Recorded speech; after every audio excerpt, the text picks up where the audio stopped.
Operation epic fury नाम तो बड़ा जबरदस्त है। ये एक ऐसा अमेरिकी मिशन था जिसे एक धमाकेदार जीत के लिए बनाया गया था। लेकिन सिर्फ सिर्फ 2 हफ्तों के अंदर ये एक एपिक ब्लंडर में कैसे तब्दील हो गया? चलिए इसी की पड़ताल करते हैं।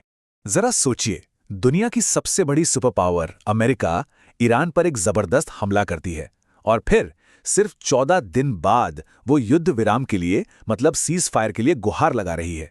और कमाल की बात तो ये है कि ईरान मना कर देता है। ईरान कहता है नहीं, अभी नहीं। ये हुआ कैसे? जो बात सुनने में ही नामुमकिन लगती है वो हकीकत कैसे बन गई?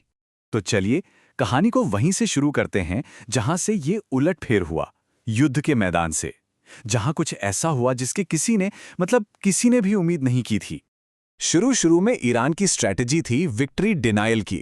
मतलब उनको भी पता था कि वो शायद अमेरिका से जीत नहीं सकते, पर वो हार मानने को भी तैयार नहीं थे। लेकिन सिर्फ इन 14 दिनों में खेल ऐसा पलटा कि ईरान ने न सिर्फ हार मानने से इनकार कर दिया, बल्कि अमेरिका को बैकफुट पर धकेल दिया।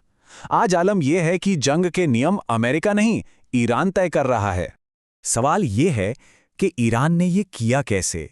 इस पूरी बाजी को पलटा कैसे? इसको समझने के लिए हमें थोड़ा पीछे जाना होगा और देखना होगा कि अमेरिका का प्लान क्या था और सबसे जरूरी, उनसे गलती हुई कहां। देखिए, अमेरिका और इजराइल का प्लान एकदम सीधा साधा था कि ईरान की टॉप लीडरशिप को ही खत्म कर दो।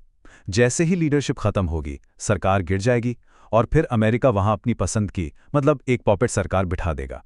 सब कुछ बहुत तेजी से एक झटके में खत्म करने का प्लान था। और यहीं पर अमेरिका ने सबसे बड़ी गलती कर दी, उनकी सबसे बड़ी मिसकैलकुलेशन। उन्होंने सोचा कि लीडरशिप के जाते ही ईरान बिखर जाएगा, लेकिन हुआ ठीक इसका उल्टा। आयतुल्ला अली खamenei के बाद उनके बेटे मुज्तबा खamenei नए सुप्रीम लीडर बनकर सामने आए। और वो सिर्फ लीडर नहीं बने, वो बदला लेने की कसम खाकर आए हैं। लेकिन एक गलती और थी जो शायद इससे भी बड़ी निकली, और वो थी स्ट्रेट ऑफ हॉर्मोज को नज़रअंदाज करना। व्हाइट हाउस से जो कागजात लीक हुए हैं वो साफ साफ बताते हैं कि दुनिया के सबसे ज़रूरी तेल रास्ते को पेंटागन ने महज एक सेकेंडरी कंसिडरेशन माना था। मतलब कोई खास तवज्जो ही नहीं दी, और शायद यही घमंड अमेरिका को भारी पड़ गया। तो अमेरिका ने तो गलतियां कर दी और इन्हीं गलतियों का फायदा उठाते हुए ईरान ने अपना दांव चला, एक ऐसा काउंटर अटैक किया जिसने पूरा गेम ही बदल कर रख दिया। तो ईरान में क्या किया? सबसे पहला और सबसे घातक कदम, उन्होंने स्ट्रेट ऑफ हॉर्मुज को ही ब्लॉक कर दिया। मतलब तेल की सप्लाई लाइन काट दी। फिर उन्होंने अमेरिका के महंगे और ज़रूरी एसेट्स को निशाना बनाना शुरू किया। उनके F-15 फाइटर जेट्स, उनका थार्ड रडार सिस्टम और यहां तक कि उनके बड़े बड़े KC-135 फ्यूल टैंकरों को भी। और साथ ही खाड़ी के देशों को सीधी सीधी धमकी दे दी कि अपने यहां से अमेरिकी बेस हटा लो, वरना अगला नंबर तुम्हारा है।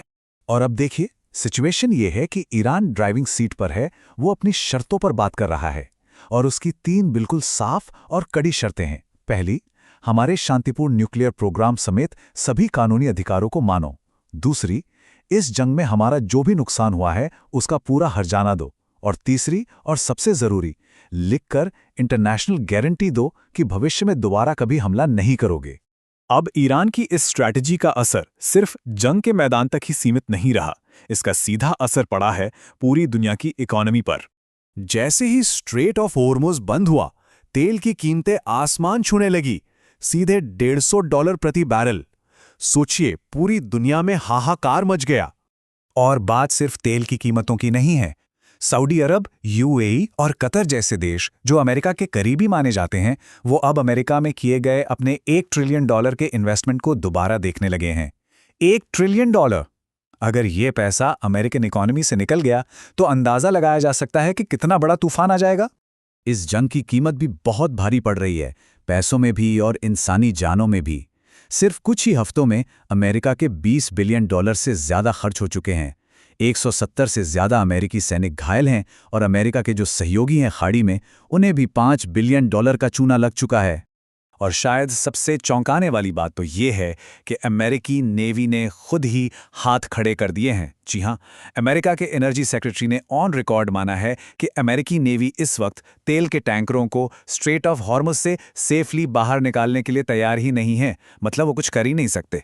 तो अब जब हर तरफ से प्रेशर बढ़ रहा है, जंग हाथ से निकलती दिख रही है, तो एक डर पैदा हो रहा है कि कहीं ट्रंप एडमिनिस्ट्रेशन हताशा में, डेस्परेशन में कोई बहुत ही खतरनाक कदम ना उठा ले। देखिए, अमेरिका में पेट्रोल की कीमतें बढ़ रही हैं, जंग का खर्चा बढ़ रहा है, और जब किसी लीडर पर अपने ही देश में इतना दबाव पड़ता है और उसके सारे ऑप्शन खत्म हो जाते हैं, तो वो कुछ भी कर सकता है, कुछ ऐसा जिसकी हम और आप कल्पना भी नहीं कर सकते। और यहीं पर एक बहुत ही खतरनाक शब्द सामने आता है, फॉल्स फ्लैग ऑपरेशन। ये क्या होता है? ये एक तरह का धोखा होता है जिसमें कोई देश जानबूझकर अपने ऊपर ही एक हमला करवाता है और फिर उसका इल्जाम अपने दुश्मन पर डाल देता है। ऐसा क्यों? ताकि एक बड़ी जंग शुरू करने का बहाना मिल सके। और अब जो खबरें आ रही हैं वो इसी तरफ इशारा कर रही हैं। ट्रंप एडमिनिस्ट्रेशन एक कहानी बना रहा है, एक नैरेटिव सेट कर रहा है। वो कह रहे हैं कि उनके पास इंटेलिजेंस है कि ईरानी स्लीपर सेल अमेरिकी ज़मीन पर कोई बड़ा आतंकवादी हमला करने की फिराक में है। ये एक ज़मीन तैयार करने जैसा है किसी बड़े हमले को जस्टिफाई करने के लिए। तो सबसे बड़ा सवाल यही है, क्या एक बड़ा आतंकी हमला, चाहे वो असली हो या झूठा, अमेरिका को ईरान में अपनी पूरी ताकत झोंकने का वो बहाना दे देगा जिसकी उसे शायद तलाश है? और आखिरी सवाल कि अपनी कुर्सी और अपनी इज्जत बचाने के लिए एक लीडर आखिर किस हद तक जा सकता है?